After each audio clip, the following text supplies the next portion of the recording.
Vasudevaya. Om Namo Bhagavate Vasudevaya. Om Namo Bhagavate Vasudevaya.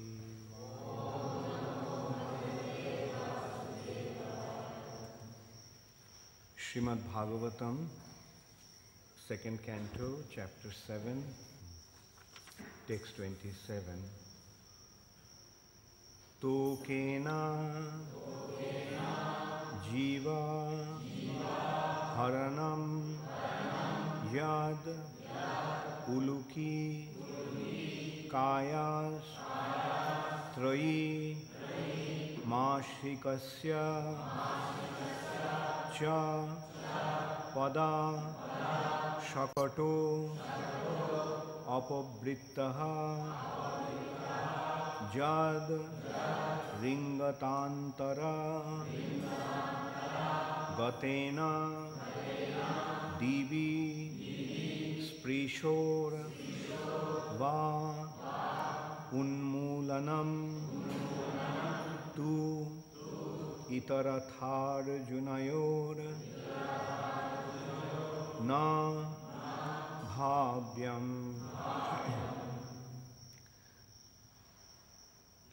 Tokena jīva-haraṇaṁ ulūki-kāyās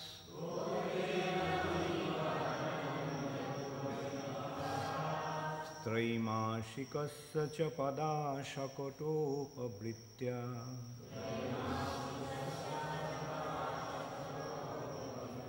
jad riṅgatāntara-gatena divi-spṛśor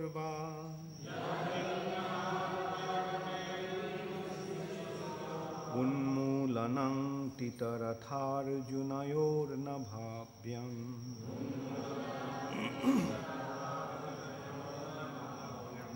Tokena jīva-haraṇaṁ ulūki-kāyās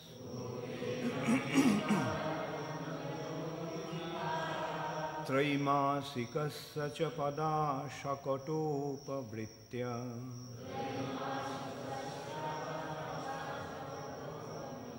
jad riṅgatāntara-gatena divi-spṛśor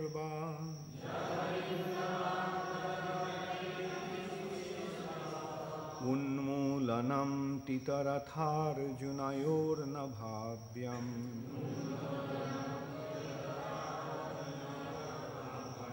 Tokena jīva-haraṇaṁ ulūki-kāyās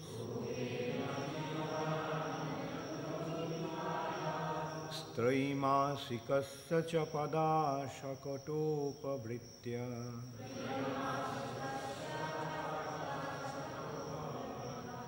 yad riṅgatāntara-gatena divi-spṛśor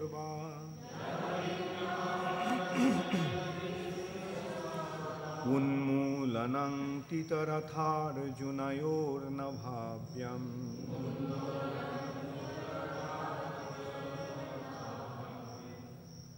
Tokena, by a child, jīva-haraṇaṁ, killing a living being, yat, one which, ulūki-kāyāḥ, assume the giant body of a demon, trai-māsikasya, of one who is only 3 months old, cha, also, padā, by the leg, śakaṭa apavṛttaḥ, turned over the cart, yat, one who, riṅgatā, while crawling, antara-gatena,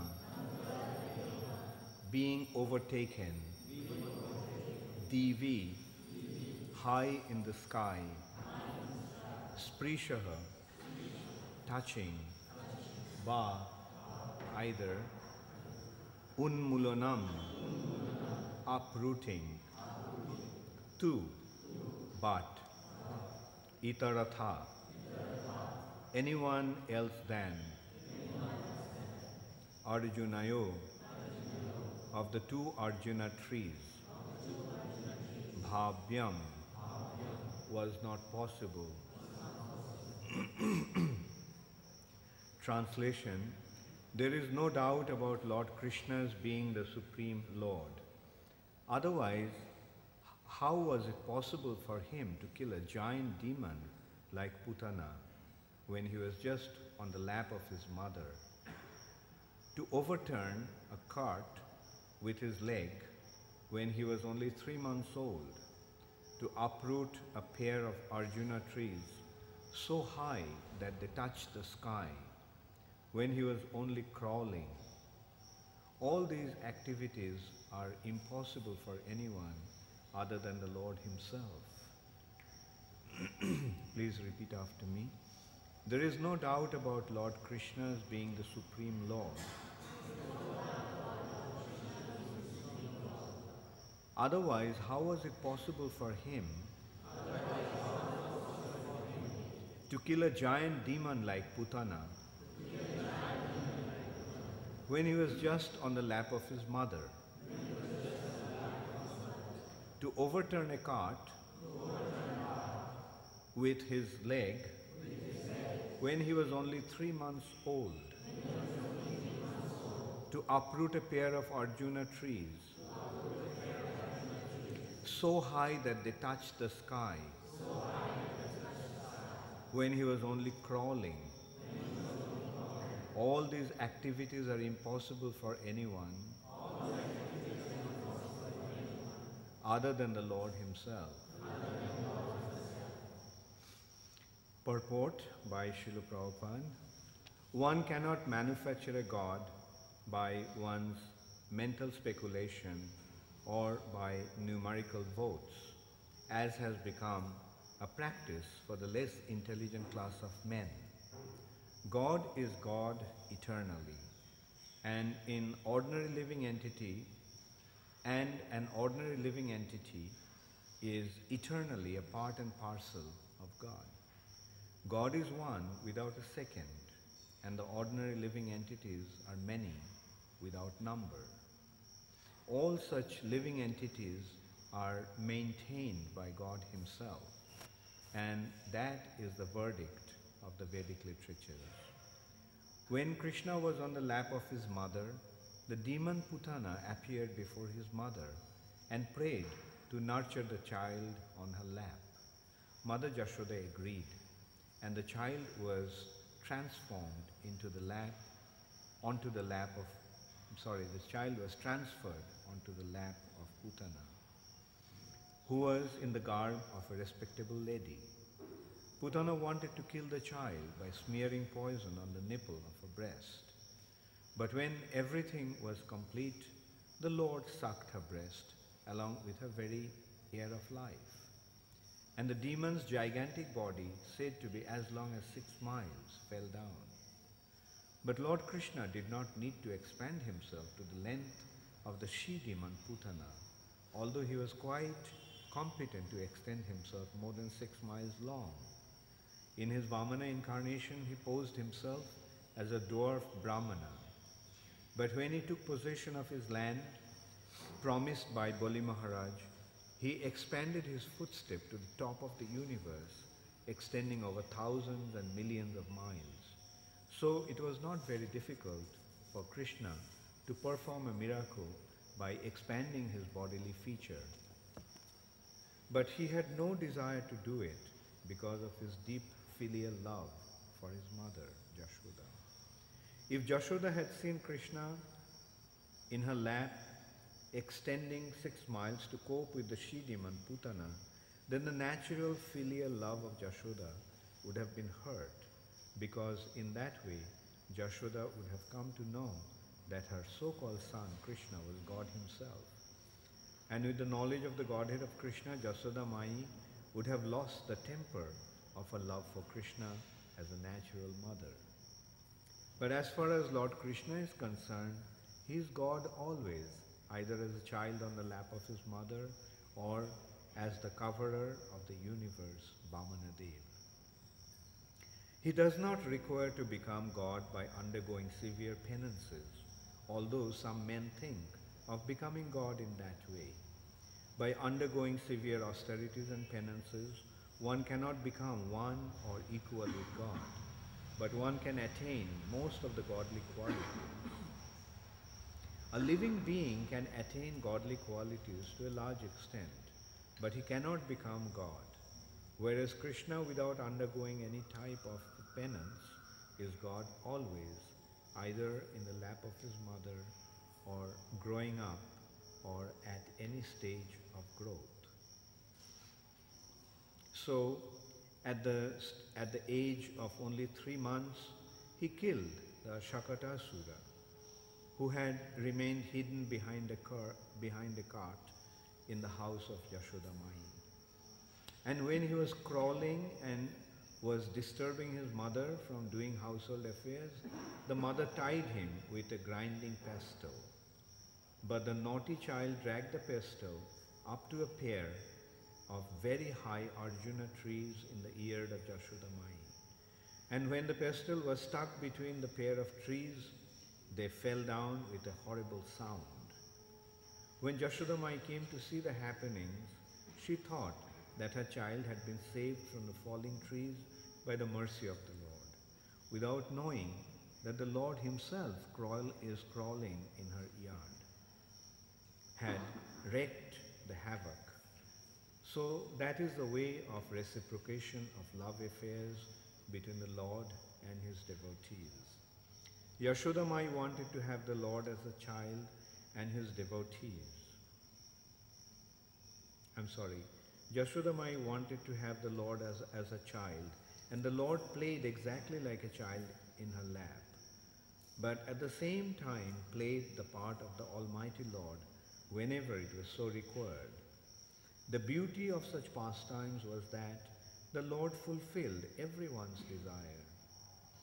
In the case of the falling of the gigantic Arjuna trees, the Lord's mission was to deliver the 2 sons of Kuvera, who were condemned to become trees by the curse of Narada, as well as to play like a crawling child in the ear of Yashoda, who took transcendental pleasure in seeing such activities of the Lord in the very yard of her home. The Lord in any condition is Lord of the universe, and he can act as such in any form, gigantic or small, as he likes. Om ajnanatimidandhasya jnananjana shalakaya chakshurunmilitam yena tasmai Shri Gurave Namaha. Shri Chaitanya manobhishtam sthapitam yena bhutale swayam rupa kadamayham dadati swapadantikam.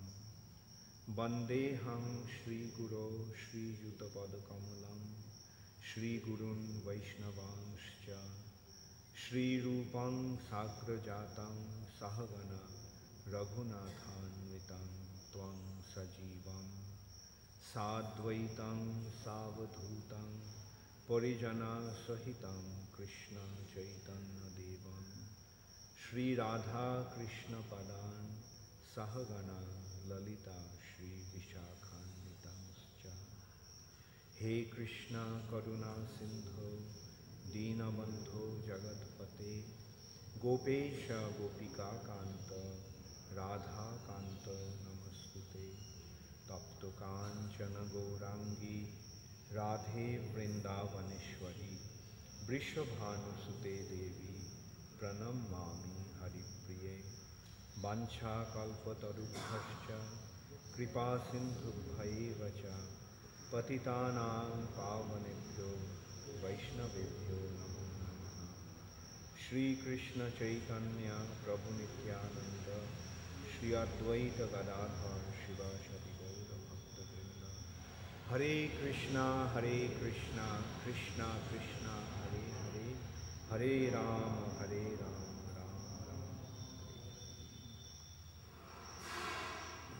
Tokena jīva-haraṇaṁ jad ulūki-kāyās trai-māsikasya padā śakaṭo pavṛttaḥ jad riṅgatāntara-gatena divi-spṛśor unmūlanam itarathārjunayor bhāvyam.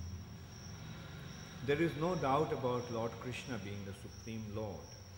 Otherwise, how is it possible for him to kill a giant demon like Pūtanā when he was just on the lap of his mother, to overturn a cart with his leg when he was only 3 months old, to uproot a pair of arjuna trees so high that they touched the sky when he was only crawling? All these activities are impossible for anyone other than the Lord himself. So, in this chapter of Srimad Bhagavatam, different scheduled incarnations of Krishna has been described. And in this one, in these few verses, Krishna's own activities during his Vrindavan Leela, Vrindavan pastimes, are being described in order to establish that he is the Supreme Personality of Godhead. Generally, people do not have any understanding of God. And nowadays, people don't even believe in God. They think that everything came out of matter. Life came from matter. And this material nature is everything. And they don't have any notion, any understanding about the spiritual reality, spiritual sky. It is the unfortunate state of affairs in this age that due to some little scientific advancement, they are disregarding the existence of God. Man is able to explore a little bit into the nature, and they are able to make some arrangements to manipulate nature. And as a result of that, they are thinking that they have conquered the nature and they are the supreme, and there is no supreme beyond them. That is the problem of today's world or modern civilization. They think with the advancement of science, they are actually disregarding the existence of God. It's interesting to note that this atheistic attitude of the scientists is a rather recent development. The early scientists were not actually atheistic. Like we know that one of the greatest exponents of science, Sir Isaac Newton, was a theist. He used to believe in God. I remember when I was young, I read an article by Newton where he compared himself to be a child playing on the shore of the ocean, collecting some pebbles. And he's saying that I'm just collecting some pebbles, whereas the ocean is full of unlimited jewels and gems and the depth of the ocean. So his discoveries, his findings are just some very, very insignificant achievement as far as he himself was concerned. So this is how the early scientists were were not atheistic. They were the believers of God. They were believers of God. They believed in God. And their effort actually was to probe into science, probe into the nature and find out why things happen in a certain way. They used to find out why. Like we know that incident in Isaac Newton's life. He was sitting on a bench in a park, and then he saw an apple falling. And he wondered, why does the apple fall? Why always the apples fall on the ground? Why doesn't some apple go up on this, fly out? It's quite a natural question. And that's how he actually discovered the theory of gravity, theory of gravitational pull. In this way, the early scientists were theists. They used to believe in God. They never defied God's existence. They knew that God is the supreme creator and He has arranged things in a certain way. And they just wanted to find out why things happen, why God's arrangement is like that. So early scientists were in search of knowledge. And it has been described that the trouble actually started when man invented, with the development of science, man invented a clock. A man invented a clock, and how does a clock work? They wind the clock and the clock functions. So those days, the invention of clock was a big thing. It was a big breakthrough. It was a major breakthrough in the scientific world. Like man invented clock. Like otherwise they couldn't measure time. They had various gross ways of measuring time through sundials and so forth. And also they had this, sand particles falling through the glass, hourglass. And so when they discovered that, the clock, then they started to compare their invention of clock to the arrangement of this nature. They developed a theory that just as you wind the clock and the clock begins to function, similarly God has winded the creation and it is running by itself. God is not involved. In a way it is true. God is not directly involved with the affairs of the material nature. He set up an autopilot of guna and karma. And due to the arrangement of guna and karma, everything is happening in this world. God is not directly involved in the affairs of this material nature. Jai Shri Shri Krishna Balaram ki Jai. Jai Shri Shri Radha Madan Mohan ki Jai. Jai Shri Shri Gaunitai ki.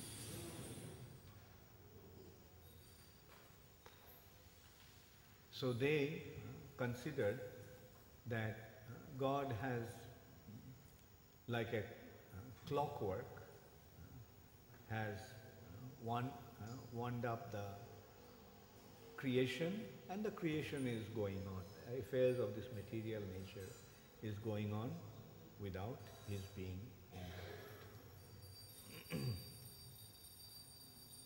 And then, after some time, as the scientific development started to progress further, then they began to consider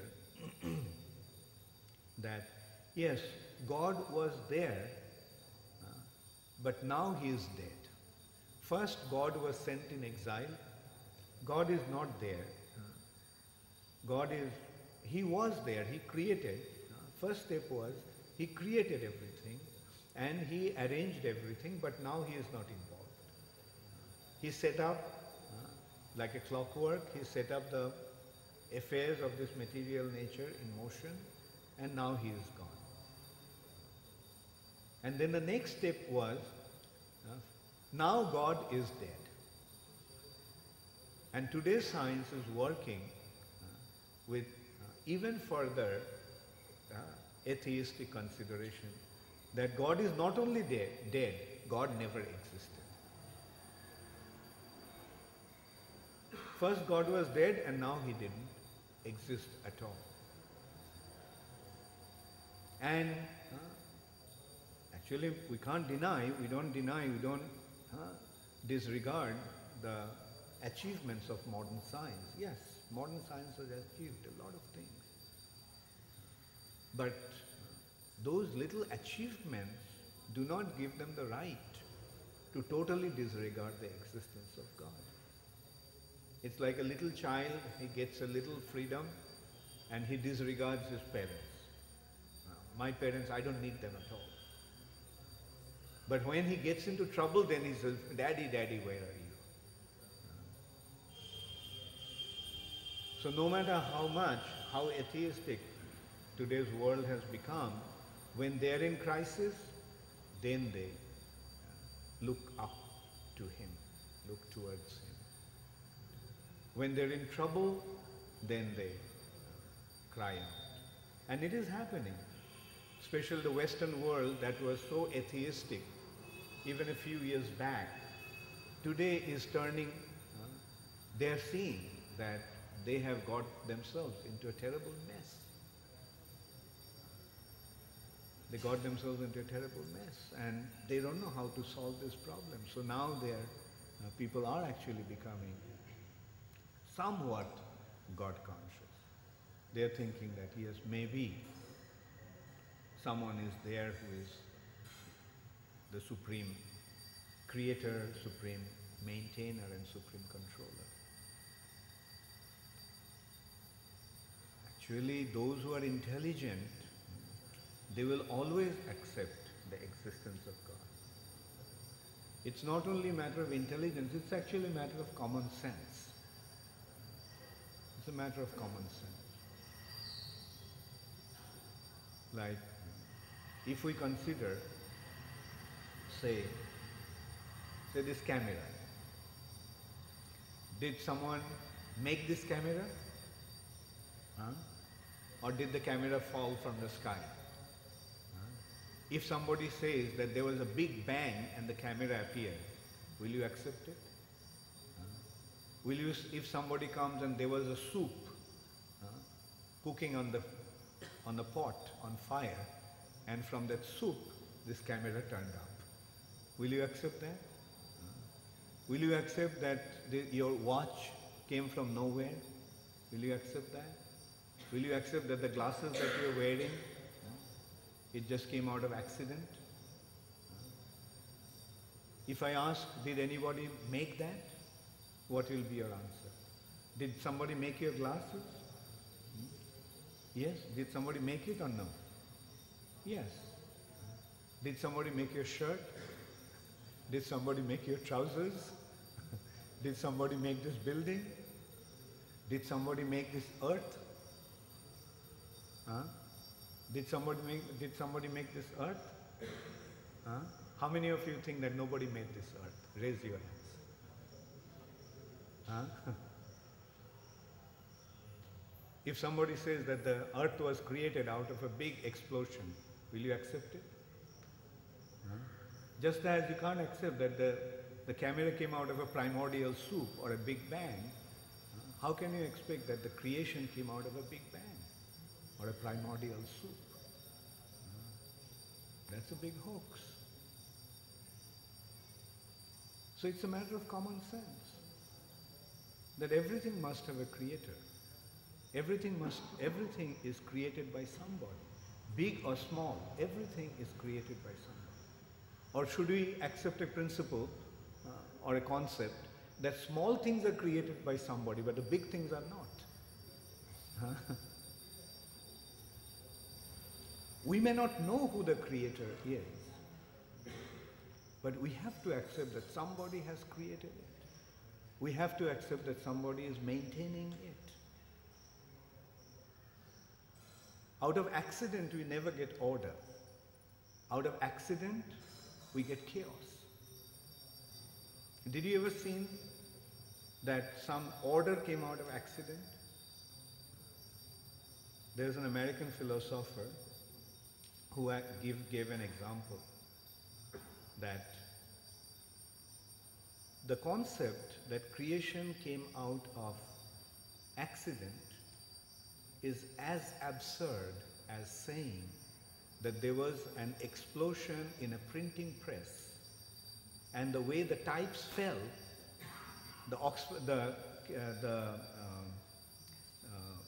what is that American dictionary? The Webster Dictionary was printed. That Webster Dictionary was printed. You get the point? Like if there is an explosion in a printing press, what does the printing press do? Those days, early days, now of course things are computerized. But those days they used to, in the printing press, they would put the types, like the letters in lead, they would put one after another in order, and then they would print the pages. Now, if somebody says that there was an explosion in a printing press, and in that explosion, the types went flying in all directions, and when they fell in such an order that the Webster Dictionary got printed. Will anybody believe that? Now consider, in this nature, do you ever see any discord? Do you see order or disorder in nature? Do you ever find that sun forgot to rise up at 6 o'clock and it came up at 12:30 at noon? Did it ever happen? Sometimes it happens.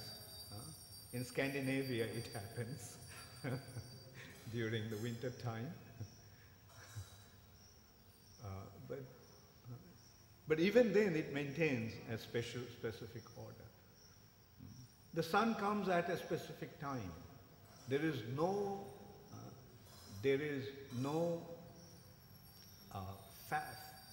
flaw in the movement of the sun.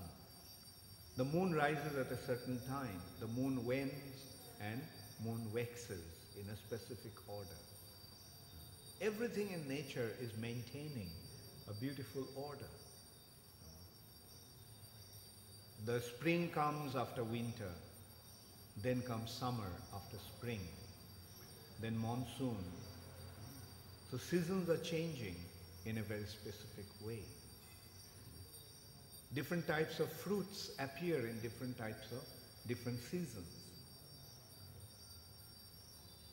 Now when we see this order, should we conclude that these orders are coming out of accident? The order must be coming out of some very specific intelligent control. Now who is controlling all that? Is somebody controlling that? Now the question is, who is that person? We may not know him, but there must be a somebody who did it. Like for example, the watch that you are wearing. Like you know that somebody made it. You may not know who made it, but at least at the back of your mind you know that somebody made it. The watch couldn't have fell from the sky, couldn't have fallen from the sky. Similarly, this creation, this entire creation, the entire universe, the entire material creation has been created by somebody, and it is being maintained by somebody. So that is an intelligent conclusion. And isn't it common sense? Isn't it common sense that somebody must have created? I may not know him, you may not know him, but he is there. So the intelligent thing is to accept that somebody has created, and if we want to know about him, the informations are available. Yes, if you want to know about him, you can get proper information. about him. There are books, like this Srimad Bhagavatam is the book that is describing who he is. And this particular chapter is describing his various incarnations, how he comes to this material nature to fulfill certain objectives. And here is the description that how we have to accept that he is God. Because there are three incidences that have been described here, mentioned here. One is when Kṛṣṇa was on the lap of his mother, a terrible demon called Pūtanā came to kill Kṛṣṇa. Pūtanā was a terrible witch who came, whose business was to kill newborn babies. And she was specifically ordered by Kamsa to kill all the demons, to kill all the children. Because Kamsa got to know that the 8th son of Vasudeva has already been born and he is going to kill him. So Kamsa thought that if he can kill Kṛṣṇa, then he can prevent himself from dying. So he thought that Kamsa's 8th child was born, and the forecast was already made at the time of Vasudeva and Devaki's wedding that the 8th child of Devaki is going to kill Kamsa. So Kamsa wanted to kill Devaki at that time. But Vasudeva told Kamsa, Kamsa, why are you unnecessarily going to kill a woman? Because it's not proper to kill a woman. You lose all your pious activity. So why unnecessarily kill your sister Devaki? Rather, I'm promising you that whenever a child is born, I'll offer the child to you. Then you can do whatever you want to do. You can rather kill the child than kill this woman who happens to be your sister. So Kamsa agreed, and then as the children were born one after another, Vasudeva offered them to Kamsa, took them to Kamsa, and Kamsa killed them.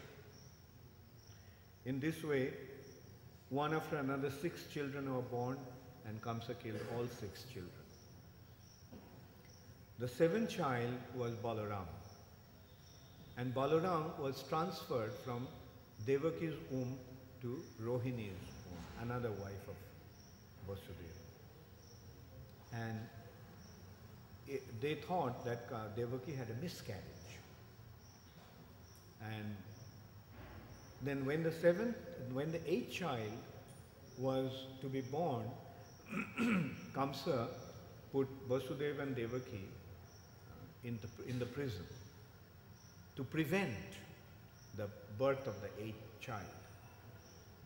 He not only put them in prison after the 7th child was born and the 7th child was a miscarriage, they put them, Vasudeva and Devaki, in the prison.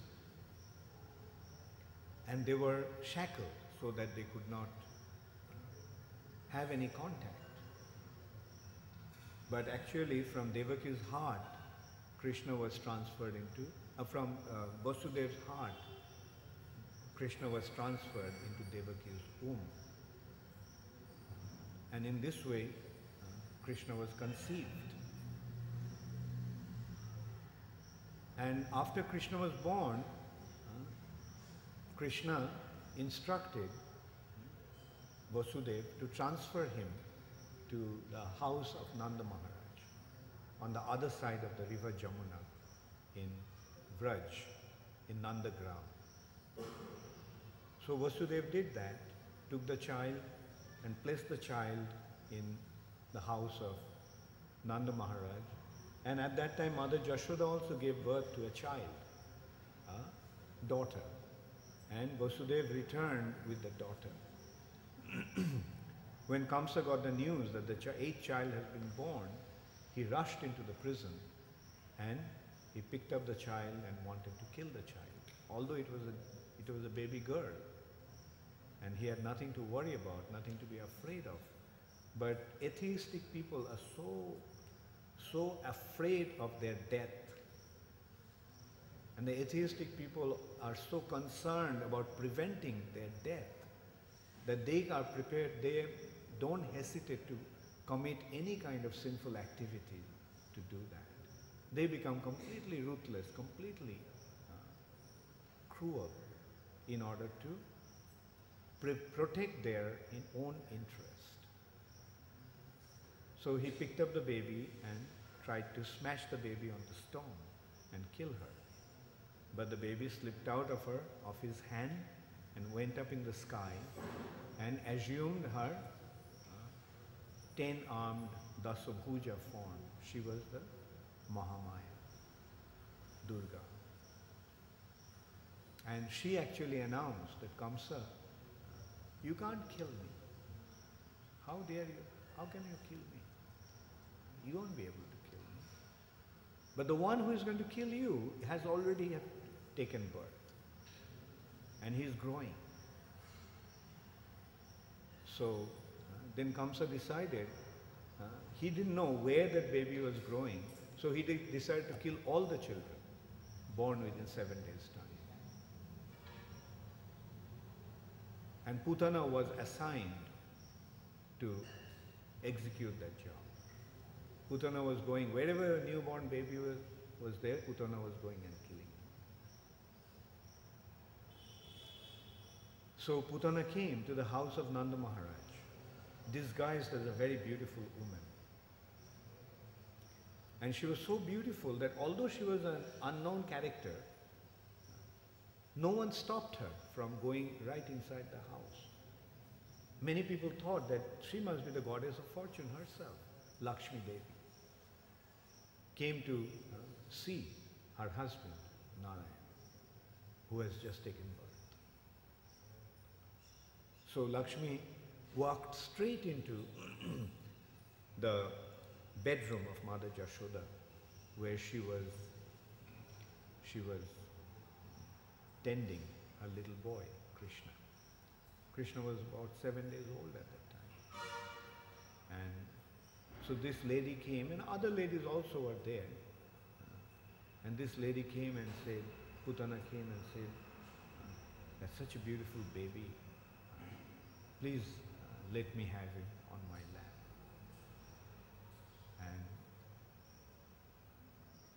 And because of her appearance, no one could suspect anything.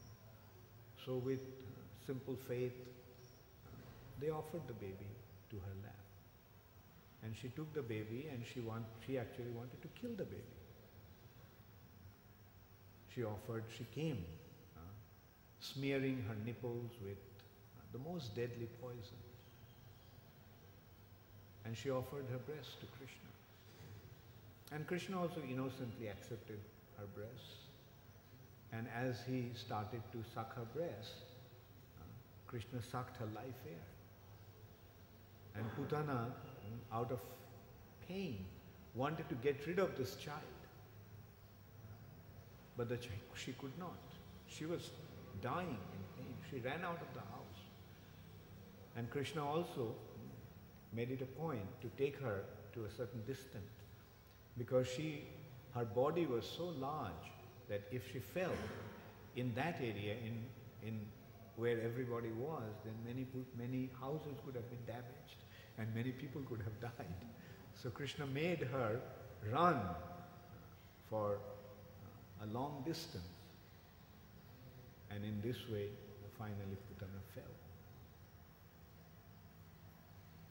And her original body became disclosed.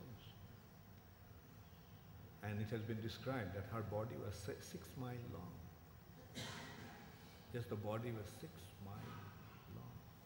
Now somebody may say, how is it possible? Now these demons, they actually acquired their power through their yoga practice called mystic power. They perform this yoga process, and by practicing this yoga process, they achieve their siddhi and they get the power. And so this yoga siddhi give them different, like one power is called Gorima. There are different powers like Anima, Laghima, Gorima, and Prapti, Ishita, Vashita, Kamavashayita, Prakamya, etc. In this way there are 8 yoga siddhis. So one of the siddhis is that one can expand himself into a huge, gigantic form. So obviously these demons had that power. And also we cannot consider, we should not think that because we cannot do it, it is not possible. Like if you go to the ant society, if you go and tell the ant, if an ant is told that there are human beings who had a body so big, what will the ant think? The ant will think, you must be telling a fairy tale. How can anybody have a body so big? Compared to an ant, how big is the human body? So in this way, we have to understand that there are creatures beyond us who have their bodies, gigantic bodies like that. Anyway, so Krishna killed Pūtanā when he was only 7 days old. When he was 3 months old, there was a festivity in the house of Nanda Maharaj, and Krishna fell asleep. Mother Jashoda was busy doing various household chores, and there was a festivity. So she was very, very busy. So she placed Krishna under a cart, thinking that under the cart Krishna will be safe. But actually a demon was hiding on that cart called śakaṭo, and he wanted to kill Krishna. Krishna knew. So what Krishna did with his little feet, babies sometimes throw their feet. So Krishna just pushed the cart, and the cart fell with all the commodities piled up on the cart. And just by being kicked by Krishna's small little feet, this demon was dead. When they came out rushing, they heard the thundering sound of all kinds of utensils and things that were piled up on the cart falling with a thunderous noise. And they came out and found that the cart collapsed. And there was a huge demon. But Krishna was safe. Krishna was just lying there, kicking his little feet. Another time Krishna stole some butter. Actually, Krishna didn't steal the butter. Krishna was on Mother Jashoda's lap, and Mother Jashoda was breastfeeding Krishna, and Krishna was very happily drinking his mother's milk. And at that time Mother Jashoda realized that the pot of milk was boiling on the fire. So, and the milk was about to spill over. So she quickly dropped Krishna out of her lap on the floor and put Krishna on the floor and ran to take care of the milk, take the milk pot out of the fire. And Krishna thought, I was so happily drinking my mother's milk, and look how my mother treated me. This milk that she was boiling is also for me. What was so important about the milk? The milk could have spilled over, so what? So Krishna became very angry. And out of his anger, he broke the pot of butter that was there. Then not only that, he climbed up onto the mortar, and the things were hanging from rafters, the pot of butter and yogurt. And so Krishna took them, he ate the butter, and then he fed the monkeys, and then he broke the pots, scattered the room, scattered the butter and broken pots all over the room. When Mother Yashoda came back, she found that Krishna was not there, and all the butter has been smeared all over the room, scattered, broken pieces are scattered around the room. So she could suspect that it must be Krishna. And then she found that Krishna was hiding behind a pillar. So Krishna, Mother Yashoda, took the churning rod and chased after Krishna. And Krishna also ran. So finally Mother Yashoda caught Krishna. And she felt that this boy has become very naughty, he should be chastised. But then she saw that Krishna was so afraid, seeing the stick on her hand. So she felt that this boy should not be subjected to a fear, because that may affect his mental growth, psychological development. So she dropped that churning rod. But she at the same time thought that the boy must be taught some lesson. So she thought that she would tie up Krishna. So she got some rope to tie Krishna. But no matter how much she tried or how much rope she took, she found that the rope to be just 2 inches too short. She tied Krishna, tried to took the rope, and she went around Krishna's belly and tied him up with the mortar. But it was a little short, 2 inches too short. She got more rope, added those to the rope. Still it was 2 inches too short. And she got all the ropes in the house.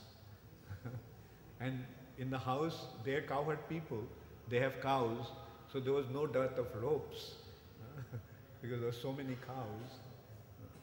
But still that ropes was not sufficient to tie Krishna up. Then finally Krishna felt that my mother is quite tired, exhausted, so I'll allow her to tie me up. So then finally Krishna allowed Mother Yashoda to tie him up.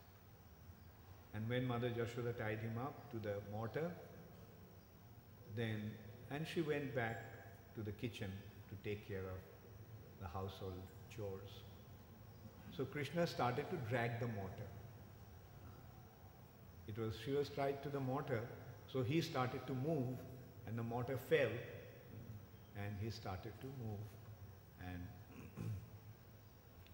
And as he started to move, dragging the mortar, at some point in the courtyard, there were 2 arjun trees, twin arjun trees, and Krishna went through the arjun tree, and the mortar got stuck between those 2 trees.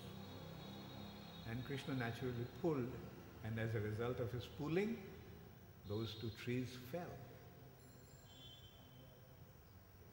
And those 2 trees actually were 2 sons of Kuvera, known as Nalakuver and Manikriva.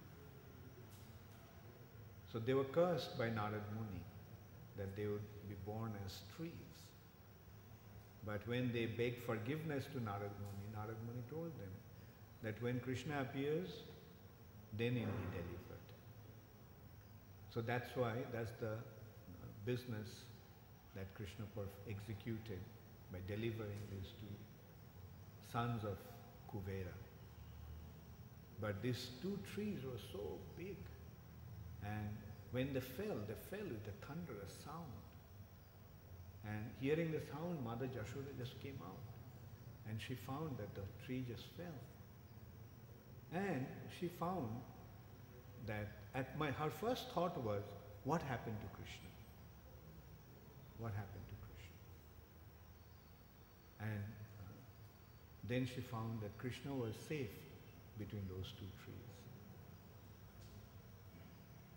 When Nanda Maharaj came, he became very angry and started to chastise Yashoda. But why did you do something like that? What would have happened if the child got crushed under the tree? Good that he has been saved, but what could have happened? So in this way, Krishna was performing his pastimes. He was acting in such a way just to give pleasure to his devotees. They didn't have any idea that Krishna is God. Krishna was simply playing like their own little son, but his activities were extraordinary. Although he appeared to be like a human child, but his activities were extraordinary.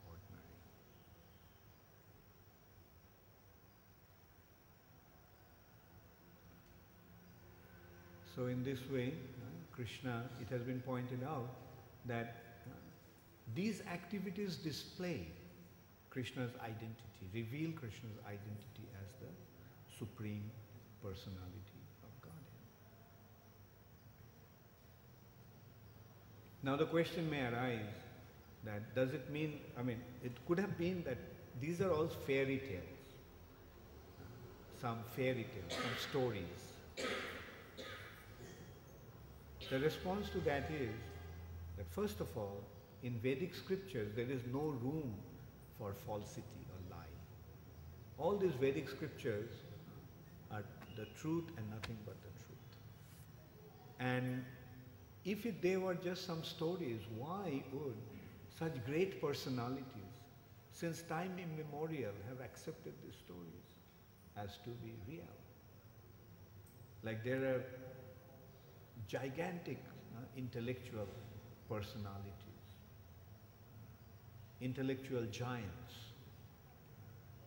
like Madhvacharya, Ramanujacharya, Vishwanath Chakravarti Thakur, Sri Chaitanya Mahaprabhu, and in the recent past, Srila Prabhupada, Bhakti Siddhanta Saraswati Thakur.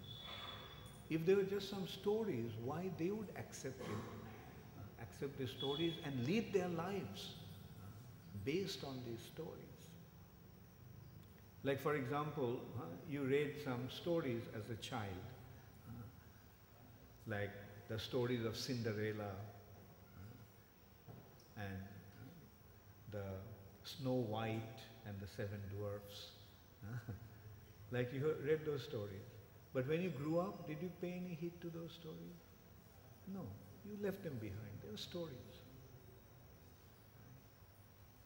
But that's not the case with Srimad Bhagavatam and Bhagavad Gita and other Vedic scriptures. The greatest of the personalities have accepted them as true, and throughout their life they have pursued the teachings of these scriptures. If they were just some stories, they wouldn't have accepted it. So we have to understand that these happenings are not stories, but they're histories. They're history. And by accepting these as factual, we simply benefit ourselves. Thank you all very much. All glories to Srila Prabhupada. Gaur Premanand.